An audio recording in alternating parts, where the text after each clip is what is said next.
इस दफ़ा मैं एक अजीब सी चीज़ के मुतल्लिक लिख रहा हूँ। एक ऐसी चीज़ जो एक ही वक़्त में अजीब व गरीब और ज़बरदस्त भी है। मैं असल चीज़ लिखने से पहले ही आपको पढ़ने की तरग़ीब दे रहा हूँ। इसकी वजह यह है कि कहीं आप कल को ना कह दें कि हमने चंद पहली सतूर ही पढ़कर छोड़ दिया था, क्योंकि वो खुश्क सी थी। आज इस बात को करीब करीब 3 माह गुजर गए हैं कि मैं माई नानकी के मुतालिक कुछ लिखने की कोशिश कर रहा था। मैं चाहता था कि किसी तरह जल्दी से इसे लिख दूं, ताकि आप भी माई नानकी की अजीबो गरीब और पुरअसरार शख्सियत से वाकिफ हो जाए। हो सकता है आप इससे पहले भी माई नानकी को जानते हों, क्योंकि उसे कश्मीर और जम्मू कश्मीर के इलाके के सभी लोग जानते हैं, और लाहौर में सैयद मिट्टा और हीरा मंडी के गिरदो नवाह में रहने वाले लोग भी, क्योंकि असल में वो रहने वाली जम्मू की है और आजकल राजा देहान सिंह की हवेली के एक अंधेरे कोने में रहती हैं। लिहाजा बहुत मुमकिन है कि आप भी जम्मू या हीरा मंडी के गिरदो नवाह में रहते हों और माई नानकी से वाकिफ हों, लेकिन मैंने उसे बहुत करीब से देखा है। मैंने अपनी ज़िंदगी में बहुत सी औरतें देखी हैं, और बड़ी बड़ी जहरीली किस्म की औरतें, लेकिन मैं आज तक किसी से इतना मुतासिर नहीं हुआ जितना इस औरत से। जैसा कि मैं ऊपर लिख चुका हूँ कि वो जम्मू की रहने वाली है। वहाँ वो एक दाया का काम करती थी, और इसके कहने के मुताबिक वो जम्मू और कश्मीर की सबसे बड़ी दाया थी। वहाँ के सबसे बड़े अस्पताल और डॉक्टर के यहाँ इसका ही चर्चा रहता था, और जहाँ कहीं किसी औरत के यहाँ बच्चा पैदा ना होता तो फौरन उसे बुलाया जाता। इसके अलावा वहाँ के बड़े बड़े राजे, महाराजे, नवाब, जज, वकील और मिलिट्री के बड़े बड़े अफसर सब इसके मद्दाह और मुरीद थे।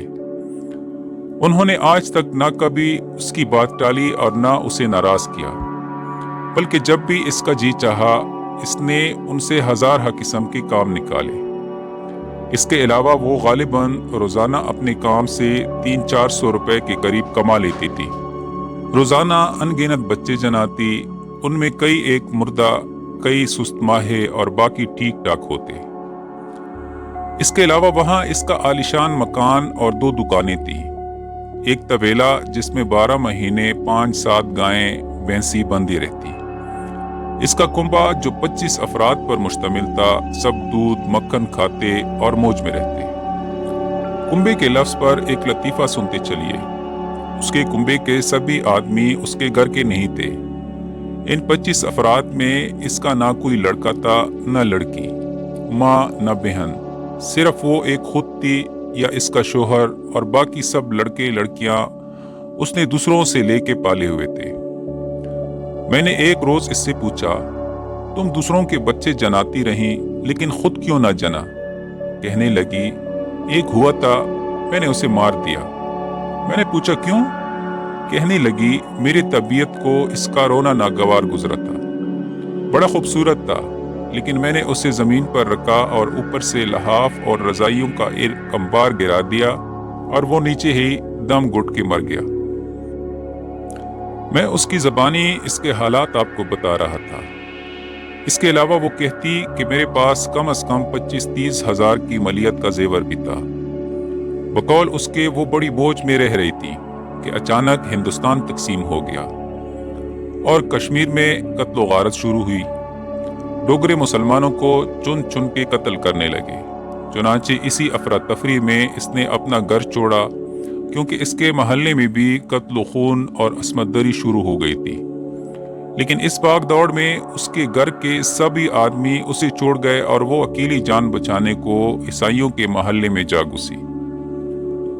आप हैरान होंगे कि वो इस कयामत के समय में भी अपना जेवर और गाय भैंस और ज़रूरी कपड़े और सामान वगैरह भी अपने साथ ले गई और वहाँ सुकूनत पजीर हुई। लेकिन जिस वाकिफकार के यहाँ वो ठहरी थी, उसे दूसरे रोज़ उसने कहा कि माई, हमको भी कत्ल करवाने की टानी है। तुम अपना जेवर, सामान और गाय भैंसे यही छोड़कर पाकिस्तान चली जाओ, क्योंकि अगर ये चीज़ें किसी डोगरे ने देख ली तो तुमको ख़त्म कर देगा। चुनांचे वो वहां से सिर्फ अपना दिन रात का रफीक हुक्का उठाकर बाहर निकली थी कि साथ वाली ईसाइयन ने कहा, माई तुम मेरे घर में आ रहो, अगर कोई तुम्हें मारने आया तो पहले हमको मारेगा। वो रजामंद हो गई, लेकिन इसी शाम को जम्मू के महाराजा का भेजा हुआ एक सिपाही आया और उसने इस ईसाइयन से सवाल किया, क्या दाई नानकी यही है? ईसाइयन ने जवाब दिया कि नहीं, वो यहाँ कहाँ। सिपाही और ईसाइयन के सवाल जवाब वो खुद अंदर सुन रही थी और वो कहती है कि मैं खुद बाहर आई और सिपाही से कहा, मैं हूँ महाराज, माई नानकी मेरा ही नाम है। सिपाही कहने लगा, महाराज कहते हैं नानकी यही हमारे पास रहेगी, पाकिस्तान नहीं जाएगी। उसने बताया कि सिपाही का ये फिक्रा सुनकर मुझे जलाल आ गया और मैंने आंखें लाल करके कहा, महाराज से कहो हमने आपसे और आपकी रियाया से बहुत कुछ इनाम ले लिया है, अब हमें और सुख नहीं चाहिए। और देखो महाराज से जाकर कह दो कि माई नानकी पाकिस्तान जरूर जाएगी, क्योंकि अगर पाकिस्तान नहीं जाएगी तो क्या जहन्नम में जाएगी। सिपाही ये सुनकर महाराज के पास चला गया और दूसरे ही रोज मिलिट्री के एक कर्नल की हिफाजत में माई नानकी सरहद अबूर करके पाकिस्तान में दाखिल हो रही थी। सरहद पर उसे पता चला कि उसके कुंबे के 25 अफराद में से 18 जिनमें लड़के और लड़कियां थी शहीद हो चुके हैं और बाकी के 3 लड़के और 1 बहू और 2 बच्चे पाकिस्तान सही और सलामत जा चुके हैं। वो कहती थी, मेरे आंसू नहीं निकले, मैंने अपना बड़ा बराया घर दिया, 7 गायें भैंसे और 30,000 का जेवर कश्मीर के हिंदुओं और ईसाइयों ने छीन लिया। मेरे 18 लाडले जिनमें बड़े बड़े सूरमा थे उन काफिरों के हाथों शहीद हुए। मैं खुद उजड़ी, लेकिन मेरे आंसू नहीं निकले। हाँ, जिंदगी में मैं पहली बार रोई, वो उस वक़्त जब मैंने मुहाजिरीन के कैंप में पाकिस्तानियों को जवान लड़कियों से बदफैली करते देखा। अपनी बहू और लड़कों समेत शहर बशहर पेट पालने की खातिर फिरती रही। आखिर अपने एक अजीज के यहाँ, जो कि खुशकिस्मती से हवेली देहान सिंह में रहता था, आ गई और इसके लड़के मुंची गिरी करने लगे। इसके मुतल्लिक वो कुछ पहले भी जानते थे।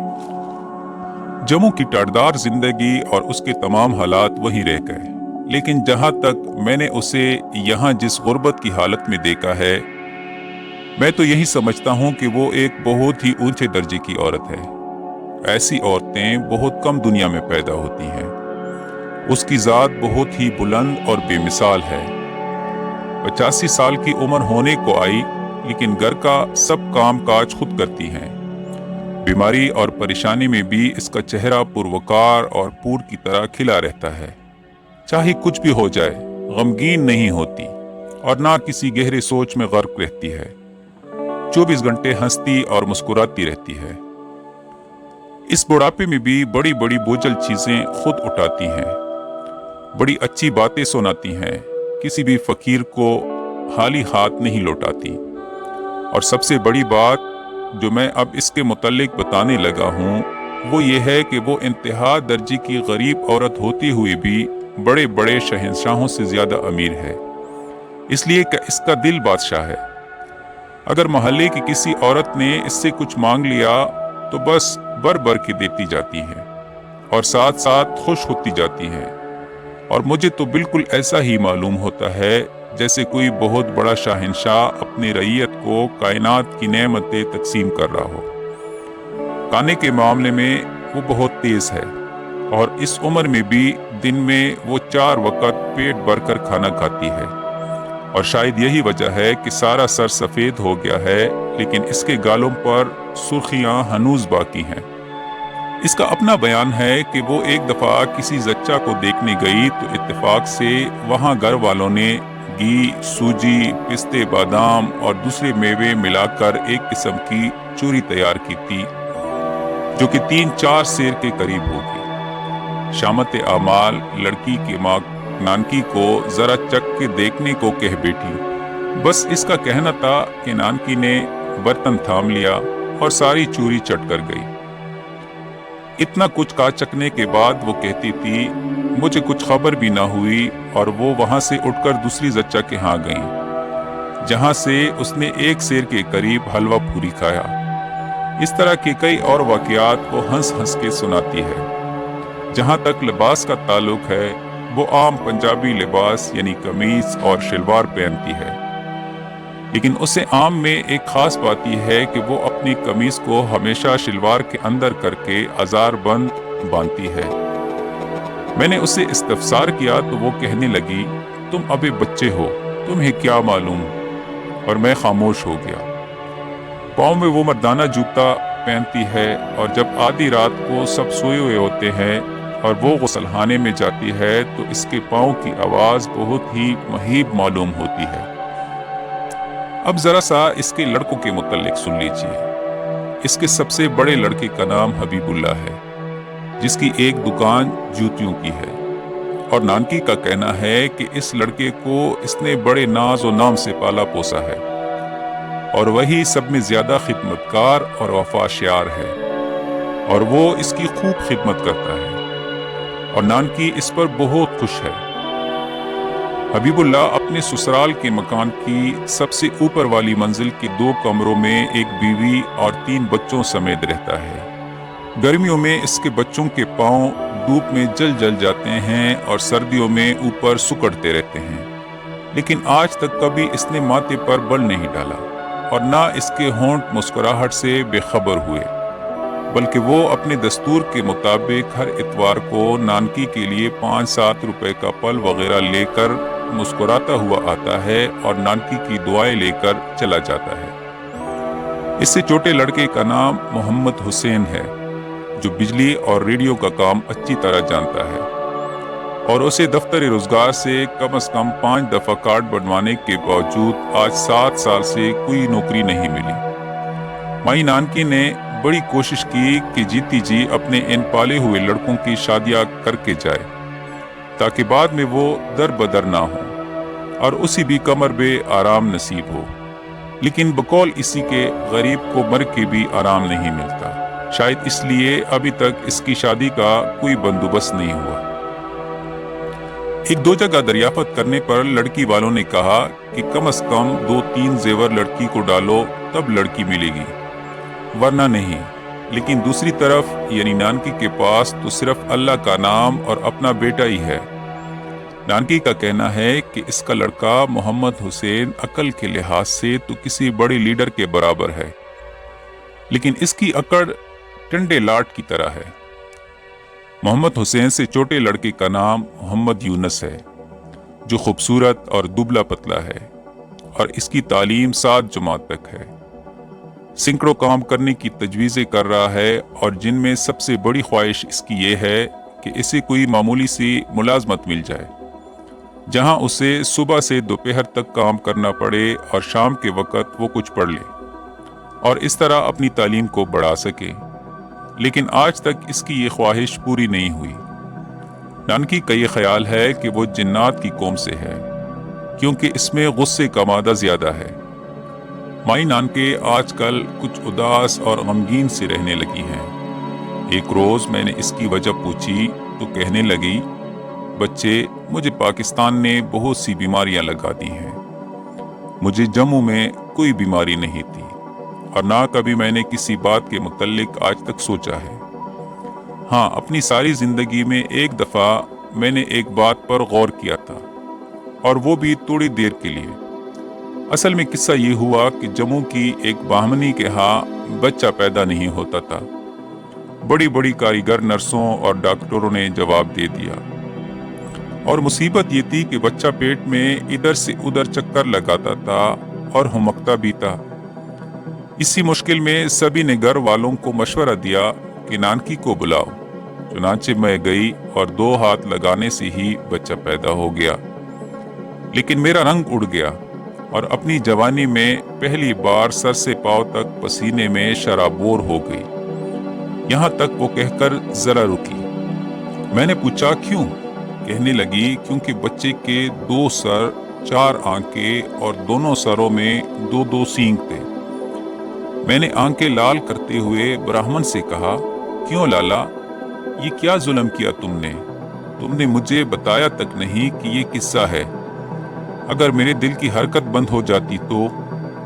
اس پر لالا جی نے میرے سامنے ہاتھ جوڑ کر کہ کسی سے اس بات کا ذکر نہ کرنا، جو جی چاہے لے لو۔ سو میں نے اسے 100 روپے لیے۔ لیکن اب تو کئی اندیشے جان کو کھائے جا رہے ہیں بچہ۔ سب سے زیادہ اس بات کو سوچتی ہوں کہ میں پاکستان کی خاطر اپنا برا برایا گھر لٹا کر آئی، 18 آدمی شہید ہوئے اور 30,000 کی مالیت کا زیور بھی وہیں رہ گیا۔ اس بے بسی اور غربت کی حالت میں ہم یہاں آئے، لیکن پاکستان والوں نے آج میرے نام کوئی مکان الاٹ کیا اور نہ کوئی دکان۔ آج تک نہ کہیں سے راشن ملا اور نہ ہی کچھ مالی امداد۔ پاک کا مالی جس نے پاکستان کو بڑی مشکلوں سے بنایا تھا، اللہ کو پیارا ہو گیا۔ اب اس کے بعد جتنی بھی ہیں آنکھیں بند کیے مست پڑے ہیں۔ ان کو کیا خبر ہے کہ ہم غریب کس حالت میں رہ رہے ہیں؟ اس کی خبر یا ہمارے اللہ کو ہے یا ہمیں۔ اس لیے اب ہر دم اپنے اللہ سے یہی دعا کرتی ہوں کہ ایک دفعہ پھر سے سب کو مہاجر کر دے، تاکہ غیر مہاجر لوگوں کو پتہ چلے کہ مہاجر کس طرح ہوتے ہیں۔ اتنا کہہ کر اس نے حکی کی نے منہ میں دبا لی۔ میں نے اس سے کہا، مائی پہلے تو لوگ ہندوستان سے مہاجر ہوئے تو پاکستان آ گئے، اب اگر یہاں سے مہاجر ہو گئے تو کہاں جائیں گے؟ وہ حقہ کی نے کو غصے سے جھٹک کر بولی، جہنم میں جائیں گے، کوئی پرواہ نہیں، لیکن ان کو معلوم تو ہو جائے کہ مہاجر کس کو کہتے ہیں۔